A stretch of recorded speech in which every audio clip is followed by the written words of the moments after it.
Dans cette vidéo, tu vas apprendre à calculer la longueur d'un côté dans un triangle rectangle. Donc pour cela, tu vas devoir utiliser le théorème de Pythagore. Voici un exemple, donc voici un triangle DEF rectangle en E. Donc on connaît la longueur de deux côtés, donc de l'hypoténuse DF et d'un côté de l'angle droit, le côté DE. Je rappelle juste une chose, c'est que l'hypoténuse dans un triangle rectangle, c'est toujours le côté qui est situé en face de l'angle droit. Et c'est aussi le côté le plus long du triangle rectangle.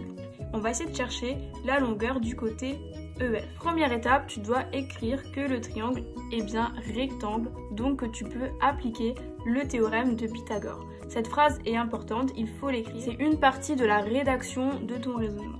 Deuxième étape, tu vas écrire l'égalité du théorème de Pythagore dans ce triangle rectangle. Alors, qu'est-ce qu'elle nous dit, l'égalité du théorème de Pythagore? Elle nous dit que le carré de l'hypoténuse, donc le carré de ce côté, va être égal à la somme des carrés des deux autres côtés. Ce qui nous donne DF au carré, donc l'hypoténuse au carré, est égal à DE au carré plus EF au carré. Il ne faut surtout pas oublier les carrés. Chaque longueur est mise au carré dans l'égalité du théorème de Pythagore. Troisième étape, on va remplacer les côtés par leur longueur. Donc nous on connaît la longueur du côté DE et la longueur du côté DF. Donc nous allons remplacer DE et DF par leur longueur respective. EF, on ne connaît pas sa longueur, donc on va laisser EF au carré sans rien changer. J'ai remplacé donc DF par 10,5 en remettant bien le carré, car DF mesure 10,5 cm, et j'ai remplacé DE par 5, car c'est la longueur du côté DE. Ensuite, donc tu peux calculer des choses. Tu peux calculer 10,5 au carré et 5 au carré. Pour calculer 10,5 au carré, tu vas t'aider de ta calculatrice. Alors, tu vas écrire donc 10,5 sur la calculatrice et tu vas utiliser la touche X au carré pour mettre ce nombre au carré. Et ensuite, égal.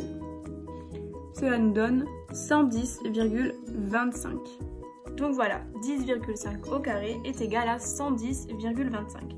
Ensuite, on peut calculer 5 au carré. 5 au carré, c'est 5 fois 5, donc 25. Ça, tu peux le faire sans calculatrice. Voilà, donc je remets EF carré. Par contre, tu ne remets pas un carré ici et ici, parce que c'est bien 10,5 au carré qui va être égal à ça. 10,5 au carré ne sera pas égal à 110,25 au carré. Le carré, on l'a déjà utilisé dans notre calcul, donc on ne le remet plus. Attention.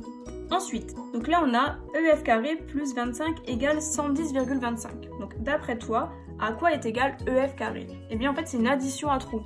25 plus quelque chose égale 110,25. Donc qu'est-ce que tu vas faire comme calcul pour trouver à quoi est égal EF carré? Eh bien tu vas faire le calcul 110,25 moins 25 et tu vas trouver la valeur de EF carré. Tu vas donc avoir EF carré égale 110,25 moins 25. C'est-à-dire que EF carré est égal à 85,25. Sauf que toi, tu cherches pas EF carré égale quelque chose, mais EF, donc la longueur EF égale quelque chose. Donc qu'est-ce qu'on va faire? On va chercher un nombre qui, au carré, est égal à 85,25. Alors ce qu'on va faire, c'est qu'on va mettre 85,25 à la racine carrée. La longueur EF va donc être égale à la racine carrée de 85,25. Et pour faire la racine carrée de 85,25, tu vas utiliser ta calculatrice. Alors, pour faire la racine carrée d'un nombre, tu vas utiliser la même touche X au carré, sauf que toi, ce que tu vas utiliser, c'est le petit symbole qui est derrière, c'est la racine carrée. C'est un symbole qui est jaune. Alors, pour pouvoir y accéder, d'abord, tu appuies sur la touche jaune, la touche Shift. Et ensuite, tu appuies sur la touche X carré. Donc là, tu as la racine carrée qui s'affiche sur ton écran. Et ensuite, vu que tu veux faire la racine carrée de 85,25, tu vas écrire 85,25 et ensuite égal. Environ 9,2 en arrondissant au dixième près. On a donc EF est égal environ à 9,2 cm. Alors lorsque tu arrondis un nombre, tu peux pas mettre égal parce que c'est pas exactement égal. Donc tu vas mettre des petites vagues pour dire que c'est environ égal. Voilà, cette vidéo est terminée. J'espère que tu as bien compris. N'hésite pas à me laisser un commentaire s'il y a quelque chose que tu ne comprends pas et j'y répondrai avec grand plaisir. Merci. Je rappelle que l'hypoténuse, c'est le côté qui est situé en...